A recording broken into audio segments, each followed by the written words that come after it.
Masquera Zimre Zimbabwe, welcome to our channel Zim Confessions and Deep Secrets. Kana kari kutanga kukwea pano channel, please don't forget to subscribe. Kana chungwa garaka subscriber, don't forget to comment and share this video. Nasimre Zimbabwe, tafigira nye tika kuchipinge ya jamuka, chipinge ya joinao mademo ayo aruku dakurongwa muno mu Zimbabwe. There are certain people pane video atakuigira yada kuratidzai vanhu kuchipinge vachitaura vakabata constitution vachitaura chiti musi wa16 hakunomira mushanzi musi wa16 chakabhondoka vataura vachiti they are going to demonstrate zviri peaceful zvinzi vari kuchema nenyaya yeSADC election observer mission report iyo yakanzi ichadiscusswa neSADC but nyaya yakangopera yakadaro zvinzi before SADC summit yaitwa parifanira kunge pataurwa nyaya iyoyo addresswa yoitwa settled ndofunga SADC election observer mission yakatumirwa navakaenda ichilema yatumirirwa navaNevis Mumba vakabuda vachitaura kuti ma-elections August 2023 akabirirwa vakabuda vachitaura ivo vakabuda vachitaura kuti they were not free and fair and the report yavo yakasubmitwa ikaendeswa kumusoro but hapana chakadiscusswa about this issue zvakonzerwa vakawanda vabuda vachitaura achiti President Emmerson Mnangagwa does not deserve to be the SADC chairperson. Hazvinopera mushe zvinomira mushe vanhu kwachipinge vapinda vataura vachiti they are going to demonstrate but vataura they are going to demonstrate peacefully vabuda vakabata constitution vachiti they are going to follow the constitution in the constitution not bhumira on demonstrator so they are going to make sure kuti vademonstrator zvakare kubulawayo kune macitizens akapindawo mustreet achidemonstrator achida kuti ma-CCC members 78 vakasungwa vangu vachibuda mujeri asi mukudemonstrate umo vanhu havari kuwanikwa vakazvivhara kumeso kuitira polisi tisingazive kuti munoona sei nyaya iyi musi wa16 pane zvaitika here kana kuti on the other hand the police iri kupawo warning kuvanhu vese vachapinda mumastreets zvinzi they are going to deal with them accordingly. Tunga kazembe vakabuda vachipa press statement vachipa warning to whoever achawanikwa vachipinda mastreets zvinzi the police will make sure kuti mutemo waapplywa. Tunga zvinonyanya sei nyaya tikade kuwesta nguva nyitira kuti mungonzwa zvataurwa nevanhu kuchipinge about the demo musi wa16 modza zvamuri kufunga pamusoro penyaya iyi mucomment section. Right, tiri kusangana nemi vana veZimbabwe. Tiri pano tarisai takabata bumbiro remutemo wenyika yedu. Takabata flag yenyika yedu. Tine zvinyunyuto zvatakanyora. Zvinyunyuto izvi zvinoenderana nezvinyunyuto zvedu takazvidirecta kuSADC pamwechete naMnangagwa kana kuti ZANU-PF. Zvinyunyuto zvedu zvinosimuka kubva pa-election yakaitwa gore rapera 2023 musi wa23 August. Inova election yokuti haina kugamuchirwa neSADC. Zvarevei izvi? Zvareva kuti Zimbabwe haina kugona kuita election inogutsa mudunhu rino sezvakawiriranwa neSADC as a whole.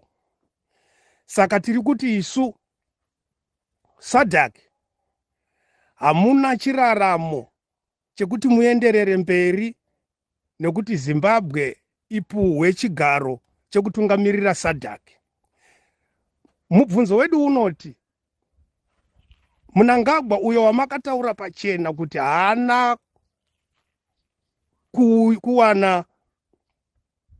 kuuya pachigaro apa nenzira yakafadza dunhu rino, angagocheya seiko nyika dzose idzi imi SADC muri muzvamakataura paripoti yamakapa imi yamakapiwa neSIOM kuAngola? That is our question. Saka tiri kuti SADC musava a compromised body, musava vanyengeri vavanhu. Tinotrasta kuti imi munomiririra zvido zvevanhu kana muchinge magadzwa sahurumende kunyika dzamuri ikoko. So tiri kuti isu makatizivisa kuti vaMnangagwa havana kuwana chigaro ichi nenzira inofadza kana kuti nenzira inoenderana nezvitenderano. So tiri kuti sevana veZimbabwe hatisiri kuda SADC kuti ienderere mberi nekuti Zimbabwe itungamirire SADC kwegore rino riri kutevera rose iri.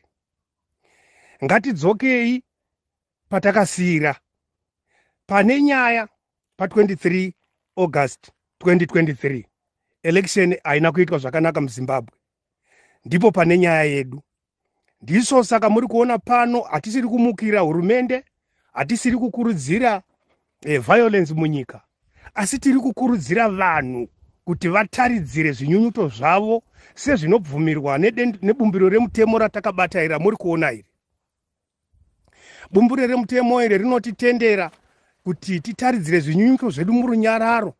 Nokudaro Zimbabwe yese as a whole kutanga musi wa 16 akudani anonzwa kwete nenzira yeviolence asi nenzira yokutaridzira murunyararo, tichitaridzirawo simba redu kuti aiwaka chinonzi hurumende vanhu, chinonzi kutungamirira nyika vanhu. Haugoni kuti uve mutungamiriri anoita zvekudzvinyidzira vanhu. So SADC chimbozorodzai zvenyu nyaya yenyu iyi. Tiri kunyanya kuudzawo SADC neiyo ZANU-PF zvikuru naMunangagwa, hakuna gadziriro yamungaita ingashamisira. Isiri gadziriro yamungatoita ingashamisira ndeyekudzokera paelection sezvakataurwa neSiyomu. Siyomu makaigamuchira kuAngola, SADC ikatoti noted. So tiri kutarisira isusu sevana veZimbabwe kuti nyika yose musi wa 16 kubva kuMatabeleland North, Matabeleland South kuuya muBulawayo, tichipinda kuuya muno Midlands North, Midlands South, tiri kuti munhu wese ngaasimuke ataridze chinyunyuto sezvatinokurudzira pano, kwete violence asi peaceful demonstration sezvinotaurwa neconstitution yatiinayo iyi. Peaceful demonstration kutaridza zviro kwazvo kuti hatingatongwi nenzira yokumanikidzirwa, hatingatongwi nenzira yokuti vanhu vanozviti takarwa hondo. Hondo haina kurwirwa kuti vanhu titambudzike, asi hondo yakarwirwa kuti tiite mushandira pamwe nyika yedu ibudirire. So Siyomu first before SADC, Siyomu first before SADC ndo statement yedu. Vari muHarare, vari kuMashonaland East, vari kuMashonaland West, vari kuManikaland, vari kuChipinge, kuBaitbridge, munhu wese zviro kwazvo ngatitaridzei kuti tiri vanhu munyika.